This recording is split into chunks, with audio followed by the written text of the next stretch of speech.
And a very good morning to you. This is a Daily Brief and it starts right now. My name is Wafula and our sign language interpreter for the first hour of this live broadcast is Walter. And as always, the Daily Brief is all about matters, current affairs, politics and news as it happens. These are some of the stories that we are following as at this hour. Yesterday, the NYS suspects pre-trial conference was adjourned to today, and we understand that that has already begun at the Milimani Law Court. So shall be crossing over there in a bit to just take a look at how that is going.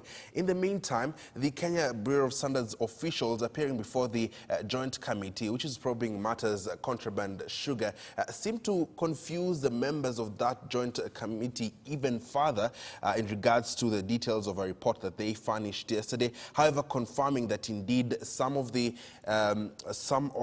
sugar was indeed contaminated. We shall be crossing over there to just have a listen in to how that particular probe is going on.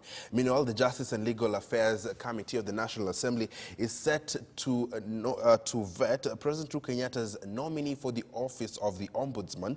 That is one Florence Kajuju, who is also the immediate former women rep of Meru County. Now, in case you don't know about the office of the Ombudsman, this is the office tasked to take public complaints in regards to the management and service deliveries in the different government institutions. So just in case you go to, for instance, a government office, say Huduma Center, and you're mistreated or you're not given the rightful service as you want, you then report that incident to the office of the Ombudsman. And that is what Florence Kajuju will be in charge of in the event that she is passed for that particular position.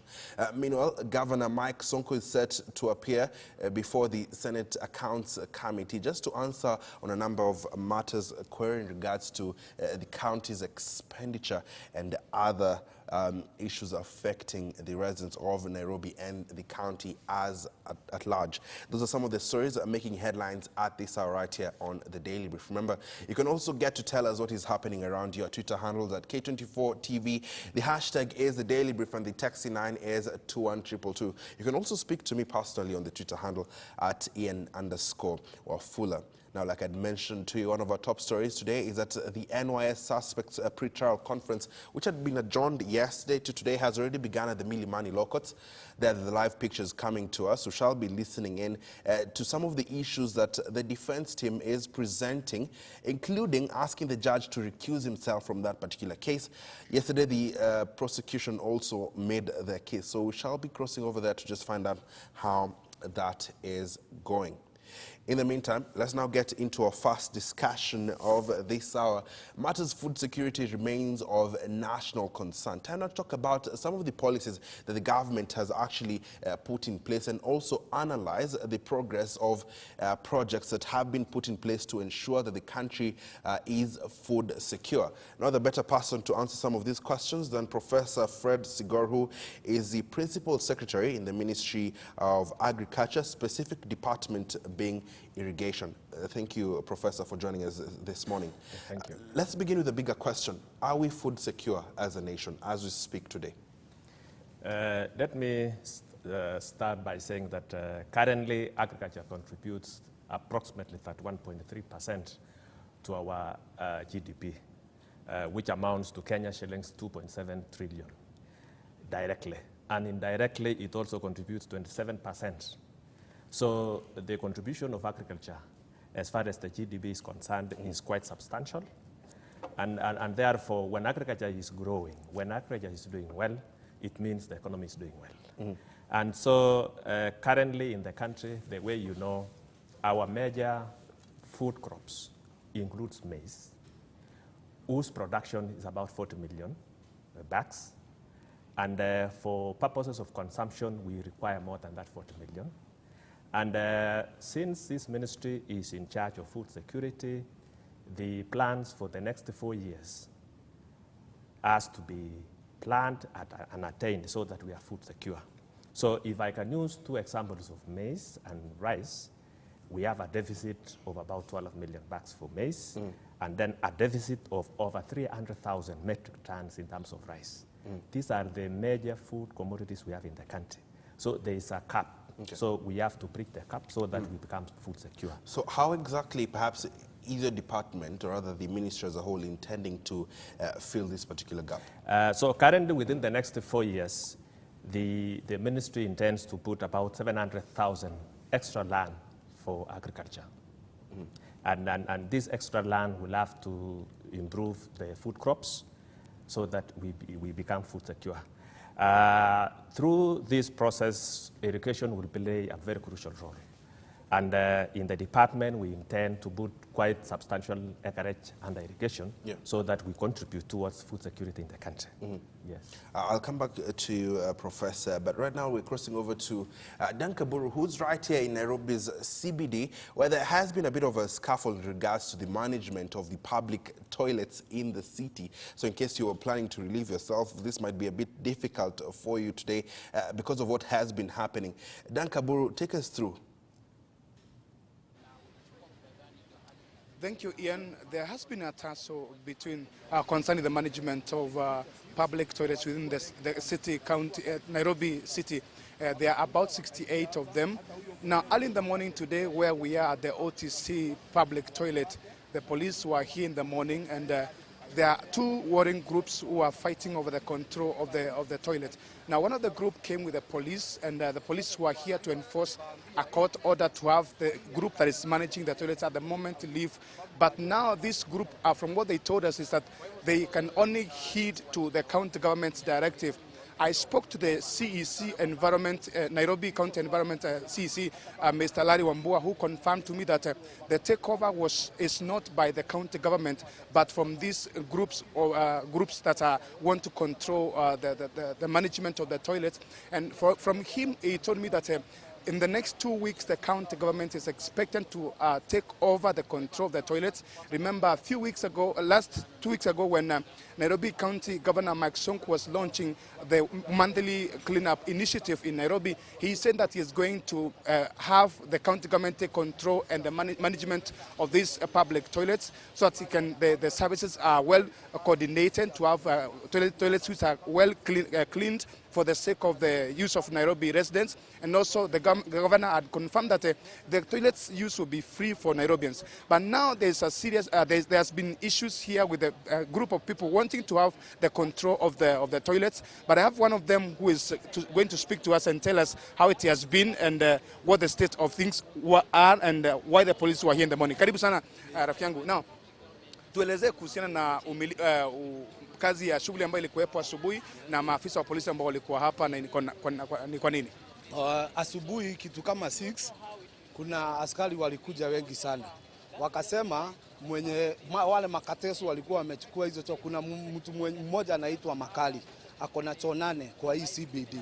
Na sasa county ilisema choo zitapatiwa wamama na groups za wamama na vijana. Na sisi tukapatiwa na Sonko na akatuambia tu manage choo ndio tunapata chakula ya kila siku. Sasa huyo mtu amekuja na kotioda ya 206, sijui akaenda akapatiana pesa akapigwa stamp, amekuja nayo asubuhi. Sasa wanataka kumanage choo. Sisi tukaita askari wakakuja wakamtoa na tukarudi kazi. Sasa ndio unaona sisi wote tuko na hii, sisi ndio tumesimamia hapa na ndio tunaendelea na kazi. Na tumekaa hapa kwa muda wa miezi kama 4 hivi. Na mmekaa hapa kwa muda wa miezi 4. Kabla nyinyi mkuja, nani walikuwa hapa? Ni wale sasa makateso wako na 20 years. Kuna huyu anaitwa Makali, ako na choo 8. Sasa amejaribu, county ilimwambia atoke, hata tuko na notice, alipatiwa notice, akaambiwa atoke ndio sasa sisi tuingie. Akakataria na tukakuja, tukaingia na tukaanza kufanya kazi. Nyinyi mna control vyoo vingapi? Kwa sasa tuko hii choo unaona iko na watu 300. Kuna choo ingine iko bus station iko na watu 200 na kuna ingine iko Padeira ingine iko na 150. Kuna zingine ziko Mudhuru, lakini sisi tuko under umbrella moja lakini groups tofauti. Kama hapa tuko group 3. Sasa hizo group 3 zinashikanishwa zinapatiwa zimanage choo moja. Group zingine 3 zinashikanishwa zinamanage toilet moja. Unakuja unafanya kama watu 20 wanakuja this week au wengine next week au wengine next week, lakini kuna wale wanasimamia kila siku.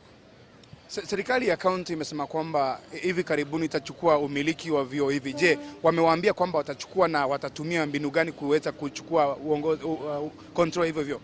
Tulisikia kwa news lakini hatuna information yote. Sababu pia sisi tunaona hiyo ni kitu haiwezekani. Sababu hii toilet kama sasa tumelipa rent. 22,000. Kuna pesa ingine tumelipa ya license na tunalipa kila mwaka. Hiyo pesa tunapelekea county. Hakuna vile unaweza niambia county itaweza kumanage hii kitu. Hii kitu inatumia pesa mingi, inatumia tissue, maji, stima na kila kitu. Kwa hivyo hakuna vile utaniambia ati county itatoa pesa ilipe wafanyikazi na ilipe hizo vitu zote kulipo privatize, ipatie youth na vijana wanafanya kazi, wanapeleka ile pesa inahitajika kwa county, tunalipa tax na nini. Nyinyi kama ambao mna manage hivi vyo, huwa mnalipa hizo taxes ambazo mnasema? Tunalipa kila kitu, hata tuko na malisiti. Kama kwa mwaka kuna renti, kwa mwezi kuna renti inalipangwa every month. Tuko na malisiti na tunalipa. Hiyo miezi imeisha, tumekuwa tukilipa. Iwapo serikali ya county itachukua vile ambavyo imesema, nyinyi mtachukua hatua gani? Hakuna hatua tutachukua. Kama ni county itakuja ituambie tutoke, sisi tutatoka. Lakini sio askari akuje na huko atuambie tutoke. Sababu sisi tunafaa, tulipewa na county na ndio wanafaa kututoa. Asante sana, nashukuru sana kwa muda wako. Now Ian, that's the state of things here, and we expect to speak to the maybe CEC Environment one-on-one to give us an update of how the county government is going to take up the control of these facilities across Nairobi, which Nairobi County, like I mentioned earlier, has 68 of them, and within the CBD there are about 17 of them. So if this continues, the tussle between this group continues, maybe it could be another thing, but we expect that the county government will have a smooth takeover to give services to Nairobi people, but that is to be confirmed by the CEC Environment in Nairobi County. Ian, back to you. Thank you very much for that, Dan Kabur. And of course, the county government had initially said that the residents of Nairobi do not need to pay for such services as accessing public toilets in the city. So we shall keep you up to speed on the take of the county government. In the meantime, we're keeping an eye in regards to matters food security, and I'm still speaking to Professor Fred Sigor, who's the PS Irrigation in the Ministry of Agriculture. You have confirmed indeed that there is a deficit of maize and rice, which makes the most meal for most households in the country. And you're saying we're looking at a period of about 4 years. So how are we going to meet this, the deficit? Yeah, we are looking at the deficit, to bridge the deficit in so many ways. Yeah. One, to ensure that we continuously improve our fertilizer subsidy in the country. The way the government has been giving fertilizer to farmers, subsidized rates. We are also looking at, because of soil fertility, after many, many years, you will find that if you continuously use the soil, the fertility goes down. And therefore, when it becomes more acidic, there is need to increase the pH by using lime. So in some areas of the country, particularly Trans Nzoia and Uasin Gishu, after many, many years of farming using DAP, it's been realized that the soils have become acidic, and therefore the introduction of lime is what we are encouraging as a ministry, so that we ensure we improve the soil pH for maximum growth. The other way we are also looking at it is not depending on rain-fed agriculture. That is where my department comes into play in terms of improving food security, in the sense that when you use irrigated agriculture, you are assured of having crops, and in many cases, twice in a year. Many times you'll find that rain-fed agriculture, the land remains fallow for almost 6 months. And even before we go on with that, you know, does your department ensure that the farmers are aware of ongoing, for instance, climate change and of course change in climate trends, so to say, because there seems to be a level of unpredictability over the past few years? Yeah, what we are doing as a ministry is to work closely with the counties. Agriculture basically is a devolved function, but our role at the headquarters is to ensure that we develop policies which will enable growth of agriculture in the country and disseminate the same to the counties. And many of the handicaps for many years has been the issue of extension officers. We've worked very closely with the counties and encouraged them to make use of extension officers, improve so that they take the information to the farmers. What is one such policy that you know, is in place that protects the farmers, for instance, or rather gets them aware of what they need to do to ensure that we're food secure as a nation? Since the beginning of this year, our ministry has sent officers to the counties so that they implore upon them to ensure that they pass information to the farmers. So this year, we've encouraged them to produce more maize, so that it goes towards ensuring that we get food security in the country, because maize is a stable food. And then number two, we've also targeting the issue of subsidy and ensuring that the seeds are also available in quantities required. We don't want a situation where somebody uses the seeds from the farm which are not certified to plant a crop, because certified seed is the way to go. You improve production by using certified seeds, yes. Okay, now access to water, now this is quite in your department. It remains a challenge for perhaps quite a number of farmers in the country. What are we doing on that? Irrigated agriculture requires water. Yeah. And where we sit, we want to encourage the issue of water harvesting. And water harvesting can come through many ways. The first one is the issue of construction of large dams, which takes a period of time. Number two, construction of also medium dams and small dams. And number three, what we've started as a ministry now is the issue of household small ponds, where we are encouraging farmers to store water in the farm. So towards this end, we've already started a process of assisting the farmers to build household water ponds of 1,000 cubic meters to 3,000 cubic meters. Now, with this kind of household pond, a farmer is able to irrigate comfortably about half an acre of crop. And already this process started 3 months ago. We've done 1,700 of them for farmers in the country, selected areas as a pilot.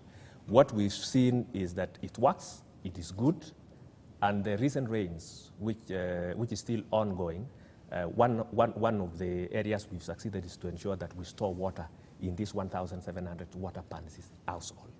So the issue in Kenya, as far as water is concerned, is how do we store rainwater? The best way is to ensure that we have storage facilities, small water ponds, medium, and the large dams for big projects. So that is how we are looking at it, so that we ensure we reduce runoff water to the Indian Ocean.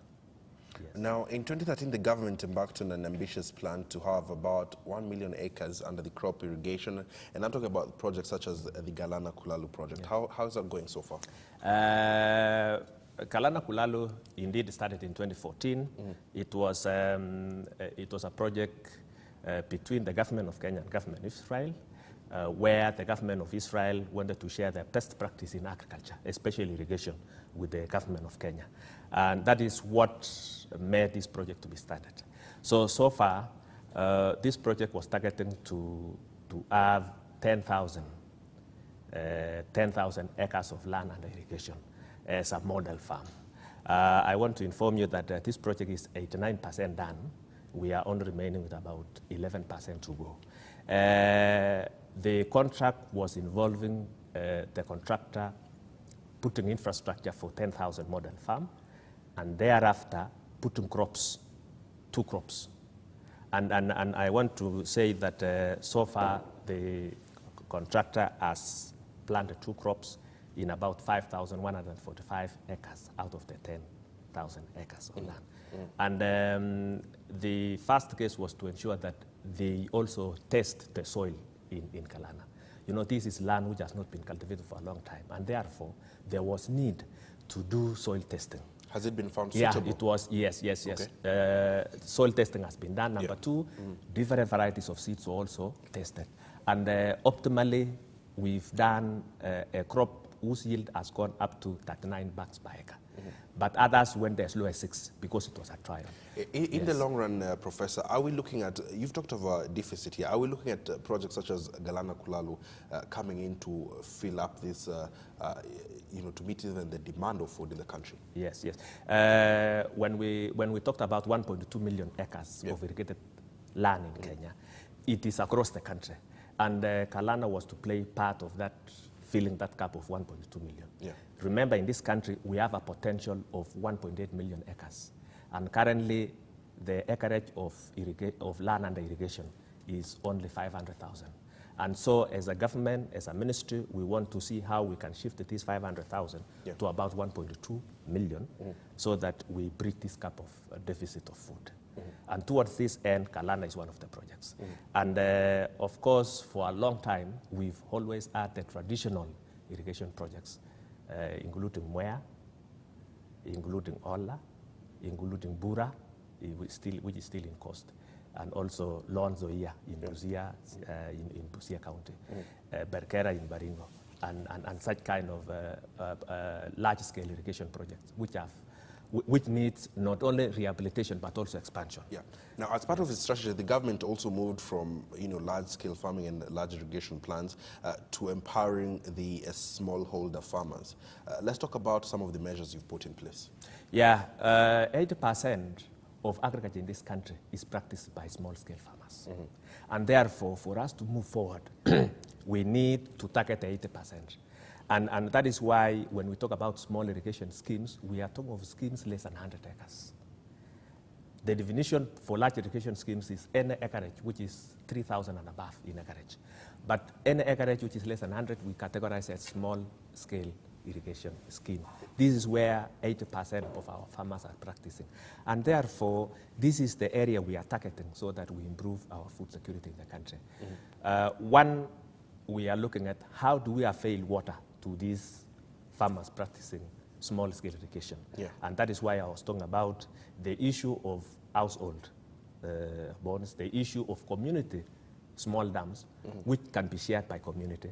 And then the other area we are also looking at is we have thousands of dams which were constructed even during the colonial time in Kenya. Most of those dams are now silted. And as a ministry, we are starting the process of desilting the same so that we have more water, so that we use this water for irrigated agriculture. So when we do those concerted measures, we'll be able to avail water, and then the small scale farmers can now do irrigated agriculture. With the county governments in place, this has provided an avenue to reach people at the very grassroots level. So how are you partnering with the county governments to also promote the smallholder farmers? In fact, the strategy, the ministry is currently finalizing a strategy for agricultural growth strategy, and we've involved the county governments so that we have shared with the governors, our minister shared the report with the governors. So in doing all this, we've ensured that we are together with the county governments. Number two, if you look at our irrigation policy, irrigation bill, which is now undergone the second reading in Parliament, you realize that in that bill, there's a caption, there's a section on formation of county irrigation development unit in every county. So that when we form that irrigation development unit, they will be the ones who will identify which area in that county is suitable for irrigation, which area is suitable for this particular kind of crop. So the bill will strengthen our relationship between national and the county governments, so that we have a very good working relationship. Professor, as we finish, currently majority of the farmers in the population feel as though, first of all, they don't seem to benefit from the proceeds of farming, and therefore, they feel discouraged here. And also the question of exploitation by mostly middlemen here. What is the ministry doing to address this? One of the, you put it, Ian, correctly. One of our issues which we are tackling as a ministry is inefficient marketing strategy. In terms of when you produce your crops, there is need to link the farmer and the market. And that is what we are working on now. We are looking at how to bring the farmers together so that they have a strong cooperative amongst themselves. The issue is to work as a cooperative. So that at least when they have their produce, they are able to look for market as a group and sell in big quantities. So our role as government is to ensure that we work closely with our Minister of Trade to ensure also some of these produce are also able to reach export. How do you intend to get rid of the middlemen in this case? One way is the issue of the cooperatives. Farmers coming together so that they don't operate as individual people. The idea is to cluster people together so that they do this action as a group. By doing so, it means we will be reducing this idea of middlemen, or alternatively, the middlemen will be forced to increase their prices. So the idea is if there is a market somewhere, then even the middleman will be forced to increase their prices. Otherwise, the farmer will not be willing to sell. So the issue of marketing is strong in our ministry, we are looking at all possible ways of looking for markets for our produce. Okay, Professor, I'd like your final word. And of course, the question on the table, which led us into this discussion, was whether we are food secure as a country right now, and whether we're prepared in the event another case of drought hits us like what did earlier in the late, middle, and end of last year as well. So your final take on that? We are working towards ensuring that we have food security in the country. You are aware that currently, for certain crops, we have the issue of strategic food reserve to ensure that we have food to last us for some period of time. So, since we have deficit in the country, which is made sometimes on importation of food to the country and etc., there is need to work on that deficit. And that is why I was talking about the government is working towards ensuring that we put about 700,000 acres of land under food production so that we reduce this deficit. Okay. Yeah, so that we become food secure in terms of food throughout the year. Okay, thank you very much. Yes. Professor Fred Sigora is the PS in the Department of Irrigation under the Ministry of Agriculture, talking about matters of food security. And of course, he has assured farmers, because that was my main focus today, that there are indeed policies in place to protect you from exploitation and ensure that you actually benefit from the hard work you put in your farms out there. And of course, thank you very much for staying with us, and thank you for your time, Professor. Yeah, thank you very much. Yeah. Okay. Now we're taking a short commercial break, but before that we shall listen in to the NYS Status Conference, which is currently happening right now at the Milimani Law Courts, as we continue to follow other developing stories. Your Daily Brief will be right back.